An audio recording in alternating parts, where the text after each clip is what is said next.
You take a seed, you plant it, you grow it, you dry it, you roll it, you smoke it, and it goes down smooth. Hey! Spanning the globe to bring you the latest developments in medical cannabis, adult marijuana, industrial hemp, and spiritual ganja. We love the herb.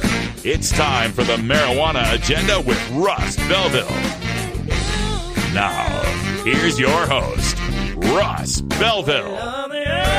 Good day, tokers and tokettes and non-toking lovers of liberty. It is Friday, August 25th, 2017, and it's got to be 420 somewhere in the world.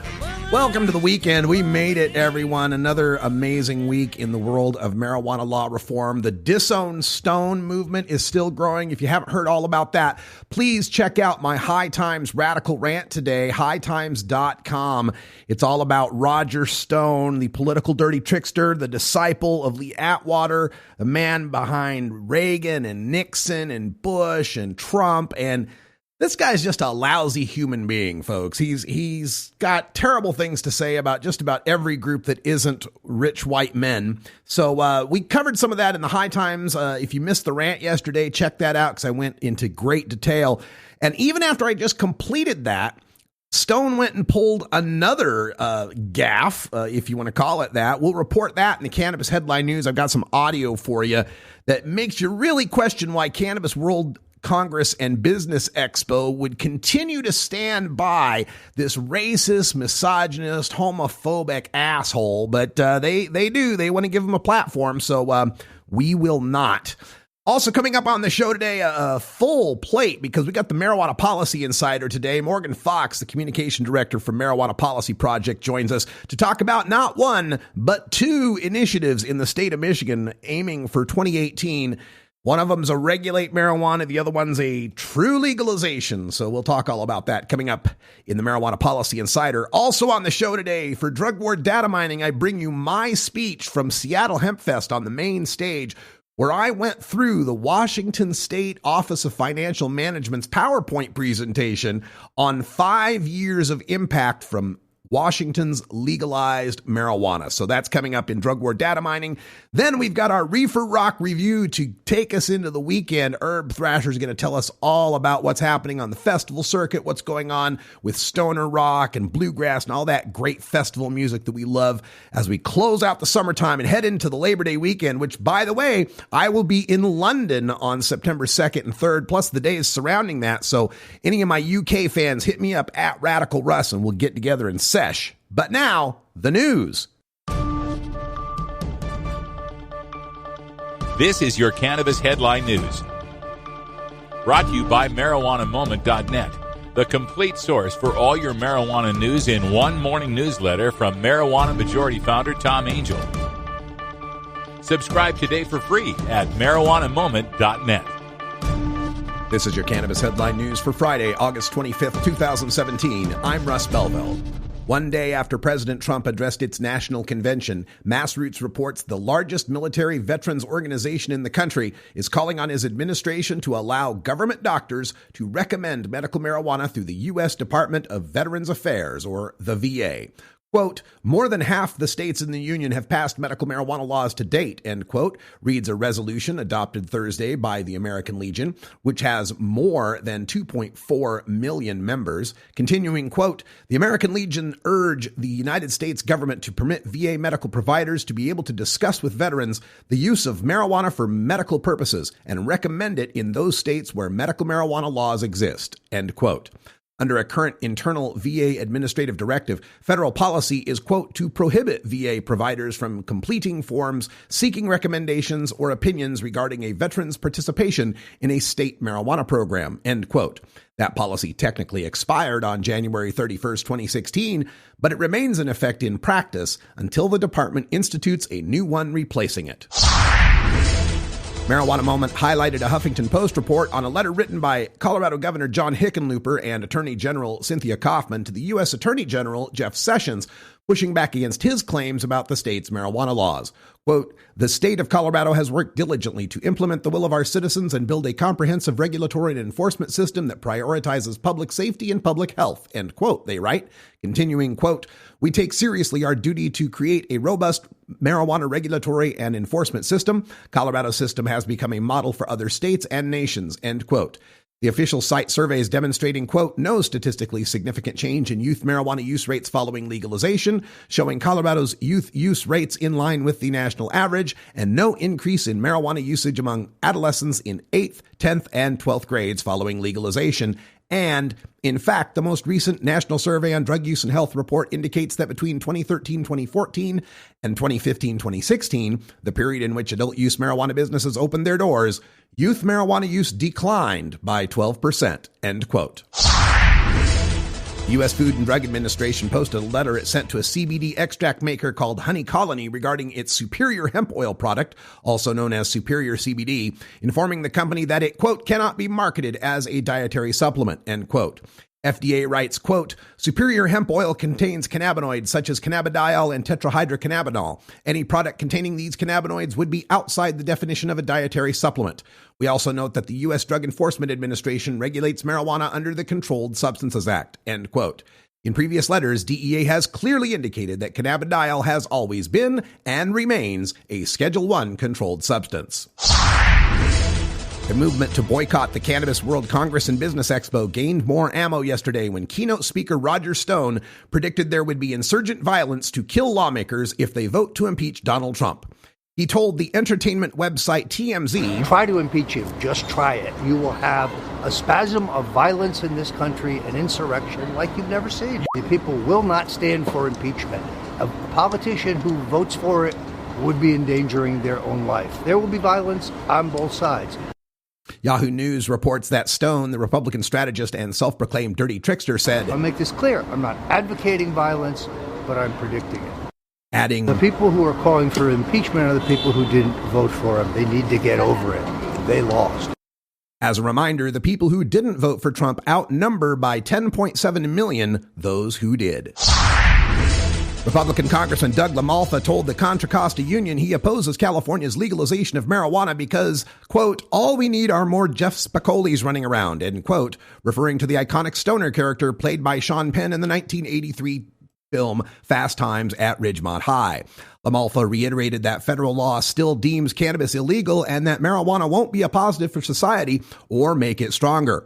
No word yet on whether LaMalfa uses other film stereotypes to base his opinions on public policy, such as authoring a bill to develop a military assault RV like the one in the 1981 Bill Murray film Stripes, or devoting the Department of Defense's advanced research project to the digital creation of magically powered supermodels like the one in 1984's Weird Science. Reached for comment via Time Machine, juvenile delinquent John Bender told LaMalfa, quote, "You're a neo-maxi-zoom dweeby." This has been your Cannabis Headline News for Friday, August 25th, 2017. I'm Russ Belville.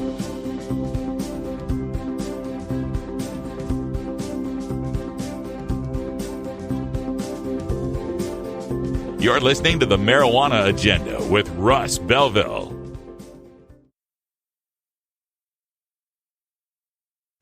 Hi, I'm Russ Belville from the Marijuana Agenda. If you appreciate my full-time dedication to reporting and analyzing the news about cannabis, consider becoming a patron of the show. For just $4.20 per month, you'll help keep my live stream and podcast free while earning yourself your own private ad-free podcast link for the show, as well as links to the supporting articles and data. For a $9.99 VIP subscription, you'll get all that plus my exclusive research, data tables, and graphics. Just log on to mjaddenda.com and click the Become a Patron button today. The Marijuana Agenda. Like the pharmaceutical agenda, without all the side effects, overdose deaths, insurance. Side effects may include nausea, dry mouth, and constipation. Dry mouth, constipation, indigestion, and abdominal pain. Which can occur without warning and may cause death.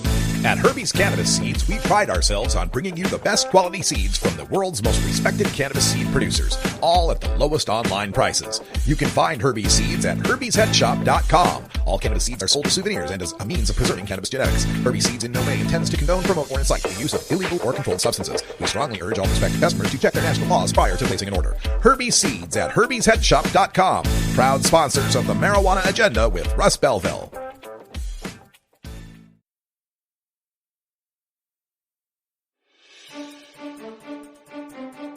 This is Marijuana Policy Insider, brought to you by the Marijuana Policy Project at MPP.org.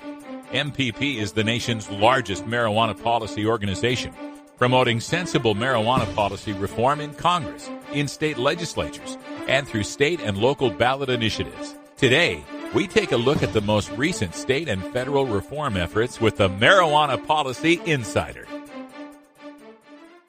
Welcome to another edition of the Marijuana Policy Insider, the podcast of Marijuana Policy Project. I'm Russ Belville, and joining us today, we have the communications director for the project. It's Morgan Fox joining us by telephone. Welcome back, Morgan. Thanks for having me. We're all looking forward to more marijuana law reforms in the upcoming midterm elections of 2018. There's already a few states on the ballot, like Oklahoma, I understand, is moving forward with medical marijuana. Missouri and some others are looking to make changes. But today, we want to focus on what is perhaps the largest remaining state other than Florida or New York to legalize, and that would be the state of Michigan, where they have a medical marijuana program that's undergone many reforms over the past few years. Let's talk about Michigan a little bit, Morgan, because I understand we've got a couple of different opportunities to legalize going on there. Well, the main initiative that's being passed around right now, and the one that has the most signatures, is the campaign to regulate marijuana like alcohol. And that is very similar to a lot of the other initiatives that have passed in legal states, in that it allows adults 21 and over to possess and cultivate at home limited amounts of cannabis, and establishes a regulatory structure for processing and cultivation and retail sales. Specifically, this one would make it legal for adults to have 2.5 ounces on their person, or 10 ounces plus whatever you grow from 12 plants at home, 12 being the absolute cap per residence. But it also creates a whole bunch of different retail licenses that are going to be very good for small businesses. Now, with a 2.5 ounce cap, we are talking about a limit that's equal to what they passed in Maine, but the rest of the states have gone with 1 ounce. Is there any consideration is that an overreach for Michigan, or is this the natural development of how these laws should be unfolding, given that 1 ounce hasn't seemed to hurt any of the states that legalize that? Well, if 2 ounces is acceptable to voters in D.C., I think that we can probably get by with 2.5 in Michigan.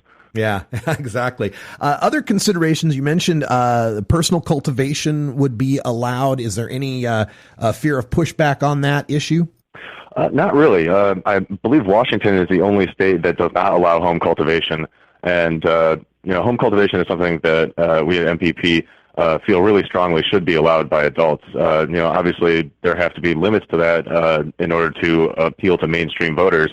But allowing some small level of cultivation we think is really important, and we think that Michigan voters are ready for it. How would the CRMLA there, this campaign to regulate marijuana like alcohol in Michigan, treat the emerging products like the edibles and the extracts that have kind of run into a few issues early on in legalization in other states? Well, those would all be licensed the way that they have been similarly in other states. The state government would have to determine exactly what those regulations would be, but we think that it will be probably very similar to what other states have done, where there are some limitations and there are rules about packaging, labeling, and titration of doses, making sure that everything is clearly demarcated so that newbie consumers are not at risk of having a really unpleasant experience, and then all of the negative press that comes with that. One of the big issues being dealt with in the currently legal states is the issue of social consumption, some sort of lounges or permits for events. Is there anything in the Michigan initiative to address that issue? Well, the initiative states that it cannot be consumed on streets, sidewalks, or in public parks. So I believe the social consumption would be regulated by the state. Then they would be able to determine what sort of places would be allowed outside of those clearly defined public and private places. And hopefully we're going to see we're going to definitely be putting pressure on them to allow those sort of businesses to operate, but they're not explicitly enumerated in the law. So I understand campaign to regulate marijuana like alcohol, though, isn't the only initiative. You mentioned it was the one that was getting the most play right now. Can you tell us about this other attempt? Well, an initiative called Abrogate Prohibition Michigan was just cleared to begin collecting signatures in order to get on the ballot. And it would basically remove any mention of cannabis from any laws in Michigan, which, while I think their hearts are in the right place, that's not something that's going to necessarily appeal to mainstream voters. In effect, it would allow, any kid to grow and consume as much marijuana as they want. And that's something that just does not fly with most mainstream voters. Even if it were to get on the ballot, and I don't know any issue, not even just marijuana, but any issue that has succeeded in even getting on the ballot, let alone winning with a totally volunteer effort, it's totally possible that as soon as it passes and goes into effect, the legislature will just start making new laws regarding it and restrict it even more heavily than the fairly middle-of-the-road restrictions that are included in the regulate marijuana like alcohol campaigns. So this second campaign, by striking all references and mentions to cannabis in Michigan code, would it be essentially erasing the medical law as well? I think that's a possibility, yes. Wow, yeah, that doesn't sound like a very, very good idea. All right, let's give people some information then on this campaign to regulate marijuana like alcohol in Michigan if they'd like to learn more about the initiative language or support it through volunteer time or donations. You just go to regulatemi.org and you can sign up to volunteer to gather petitions and help out in a number of different ways. And we definitely appreciate any assistance that we can get. We've got over 200,000 signatures right now, and we need 253,000 by October to be able to qualify for the ballot. So in order to be safe, we're shooting for getting at least 300,000, if not more. And so we need to get out there on the streets and get signatures as quickly as possible before that deadline. And wasn't there some sort of codicil in the election laws there where you have a certain time frame in which to gather those signatures? That I'm not sure, but the campaign will be able to let you know all of the exact rules about when you're allowed to gather signatures, where you're allowed to gather signatures. They have people ready to train anyone that wants to volunteer. Yeah, I think it was in the 2016 campaign. They had some 180-day law, and they had spoiled signatures, something like that. And we want to make sure yes. There's only a 180-day window in order to collect those signatures, so that's why we wanted to start soon so that we can get on the ballot as quickly as possible, and then have a lot more time for actual campaigning and going out and talking to voters and convincing them that this is the right move for Michigan. Exactly. Well, I'm looking forward to this. Michigan passed its medical cannabis law with, I think it was a 63% vote, and it passed in every single county in Michigan. This was back in the 2008 election when it was McCain and Obama, and even the McCain counties passed medical marijuana. We hope there's a similar groundswell of support for recreational legalization in Michigan as well. Morgan Fox is the communications director for the Marijuana Policy Project. You can learn more about them at mpp.org. And Morgan, thanks for joining us again here on the Marijuana Policy Insider. Thanks for having me. This episode was produced as part of the Marijuana Agenda with Russ Belville, the daily news and interview podcast covering the world of medical cannabis, adult marijuana, industrial hemp, and spiritual ganja. MJAgenda.com.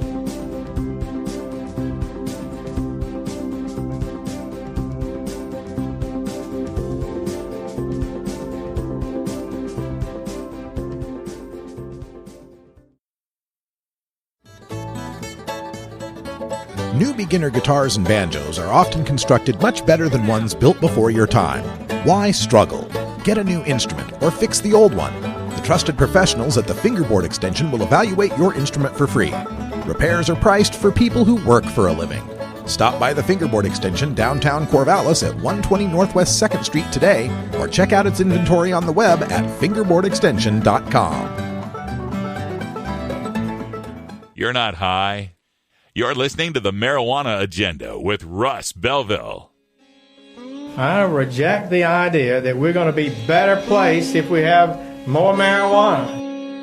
Okay, maybe you're a little high. Hey everybody, it's Russ Belville from the Marijuana Agenda, inviting you to be like me and get your ink done at Lucky Horseshoe Tattoo, Fort Worth's most female-friendly, clean, sterile, awesome tattoo shop. Thomas and his crew are true artists who can design you a custom piece or use a design you bring in. Lucky Horseshoe also offers all styles of tattooing as well as piercings and all-around fun. In the DFW area, stop by Lucky Horseshoe Tattoo and tell them Radical Russ sent you. Trust me, it'll feel awesome.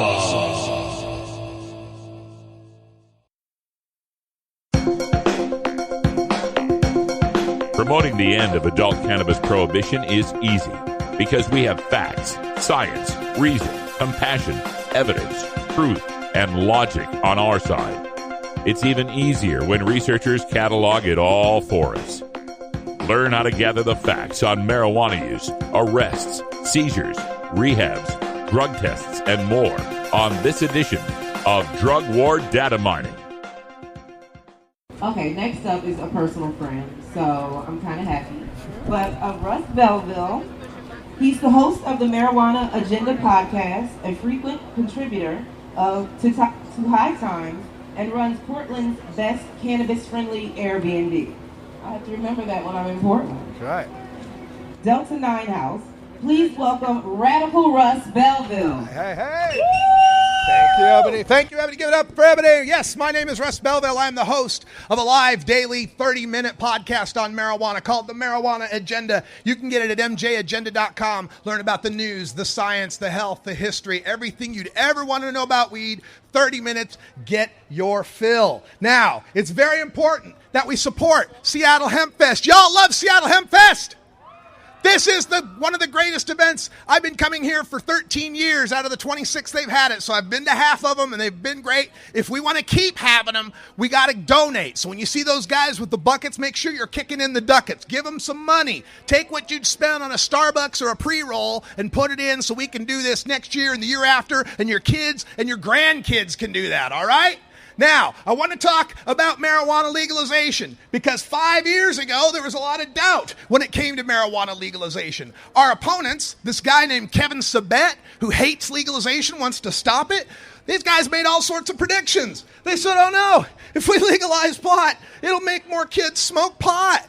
But guess what happened? According to the state of Washington, this is the actual data from the state of Washington, 12th graders stayed the same, 10th, 8th, and 6th graders went down after legalization.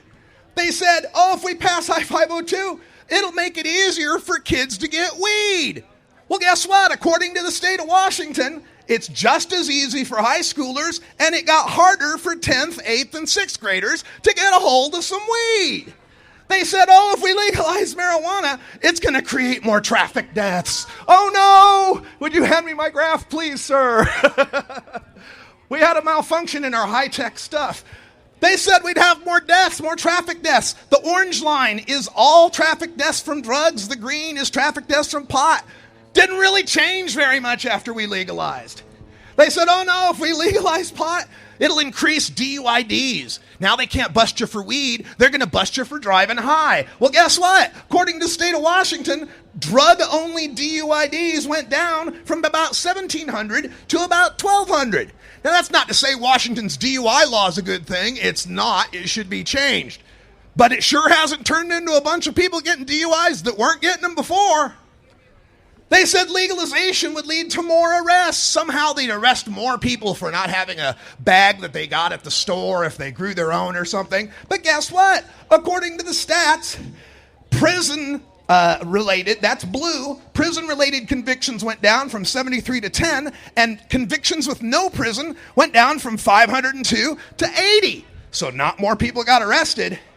Oh, I know. They said if we legalize pot, the money you make is never going to cover the costs of legalization. But guess what? State of Washington's making $113 million a month, $26 million in taxes every month, and that's more than covering any sort of costs that are involved. And finally, they said if we passed I-502, pot's going to cost $600 an ounce. That's $21 a gram. Well, according to the state of Washington, It did go up to $29 a gram at first, but right now, the average cost is $10 a gram, and I can find ounces in Washington State for $150 or less. So don't believe the hype, people. Legalization is working. We need to have not less of it, but more of it. If you'd like to learn more, check out mjagenda.com. If you'd like to visit us in Portland, we're at Delta 9 House, Portland's 420 friendliest Airbnb. I'm Radical Russ. Check me out at hightimes.com, mjagenda.com. Thanks for having me here. This episode was produced as part of the Marijuana Agenda with Russ Belville, the daily news and interview podcast covering the world of medical cannabis, adult marijuana, industrial hemp, and spiritual ganja. mjagenda.com.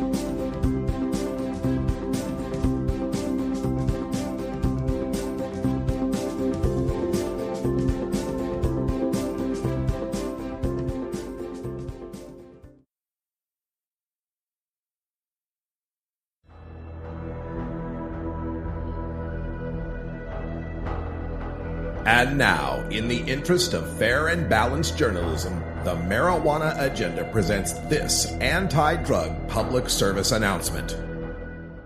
I helped murder families in Colombia. It was just innocent fun. I helped kidnap people's dads. Hey, some harmless fun. I helped kids learn how to kill. I was just having some fun, you know. I helped kill policemen. I was just having fun. I helped the bomber get a fake passport. All the kids do it. I helped kill a judge. I helped blow up buildings. My life, my body.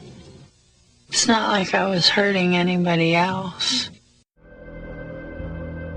To combat this sort of reefer madness, listen to the Marijuana Agenda every weekday at mjagenda.com. You're not high. You're listening to the Marijuana Agenda with Russ Belville. We've turned the corner on drug addiction in the United States.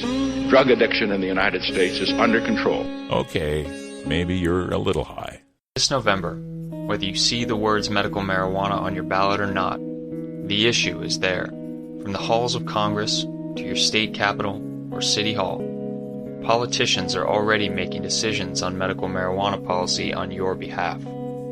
This election, make sure they are representing you. Every vote is a vote for medical marijuana. Visit votemedicalmarijuana.org today.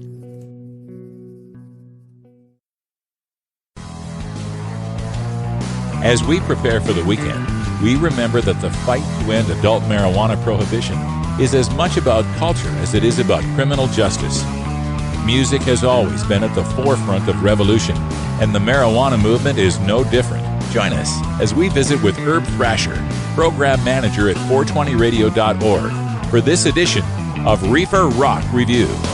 All right, every Friday or every other Friday or however often we can get him, we like to get Urb Thrasher on the line to tell us all about what's happening in the world of Reefer Rock and all the rest of those genres that contribute so much to the fun we have as a cannabis community. Urb, take it away, buddy. What's up, everyone? Urb Thrasher right here, bringing you another Reefer Rock report for the week of August 25th, right here on the marijuanaagenda.com.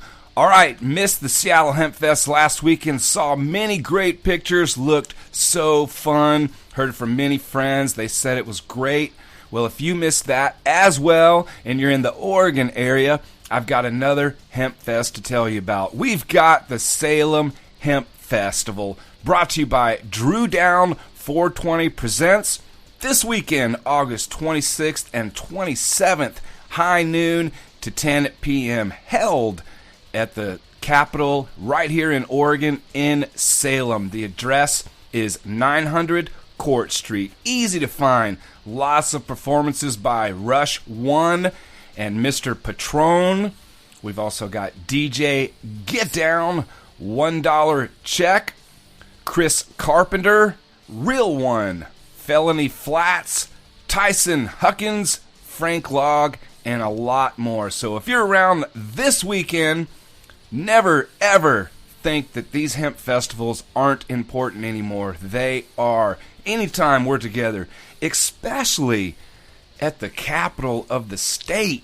So get down there to the Salem Hemp Festival and check out the Salem Hemp Festival, brought to you by Drew Down. All right, got a great report to you coming out to you from the heavy metal world. Malcontents GWAR have just announced details for their brand new release, The Blood of Gods. And they have a song stream that you can stream right now. Just type in The Blood of Gods and you can check it out. Great stuff from GWAR as normal. These guys bring it. 12 songs. We're going to be on their brand new release, October 20th, via Metal Blade Records, announcing a huge tour that they're going to be starting September 15th in Knoxville. Got 3 dates in September, and then the big tour starts October 20th. I mean, they start in Richmond, Virginia, and then all these dates in a row: New Haven, Connecticut, New York, Buffalo, St. Louis. You got Minneapolis. And this is getting into November. November 14th, they'll be at the Roseland in Portland, Oregon. And on the 15th in Seattle, in our area. Another legalized state, Denver, Colorado, on November 25th. Closing out on December 10th in Detroit, Rock City, Michigan. So we'll keep you updated right here at the Marijuana Agenda through Russ, or you can always follow 420radio.org, and we'll be keeping you updated with all the other stuff. All right, a couple quick stories real quick. Changing gears, we've got a big sports weekend coming up this weekend. We've got Floyd Mayweather versus Conor McGregor, and that's going to be Saturday night, August 26th. 6 p.m. Pacific, 9 p.m. Eastern, and that is the main card coming at you from legalized Las Vegas, Nevada. Not too sure about this fight. I don't know enough about McGregor, but I do know that Floyd Mayweather is a legend, undefeated legend, and if you're going to ask me who to take, I think you can already know who I will take, and that is Floyd Mayweather. All right, moving on. One more story for this weekend. College football starts. That's right. We've got a few games, a handful of games coming up. This weekend, August 26th, we've got Florida A&M and Texas Southern. We've got the Oregon State Beavers versus Colorado State. So that sounds like a good game. We've got Portland State at BYU. Hawaii at UMass, Rice versus Stanford in Sydney. So few games, and then next weekend the entire season kicks off. I know Russ will be watching his Boise State Broncos, and I'll be watching my Alabama Crimson Tide. Hit me up at Urb Thrasher and tell me who your team is and who you'll be watching as well. All right, as all things weed and all things rock and all things whatever, because we love it all. We'll see you next week. This is this week's Reefer Rock Report.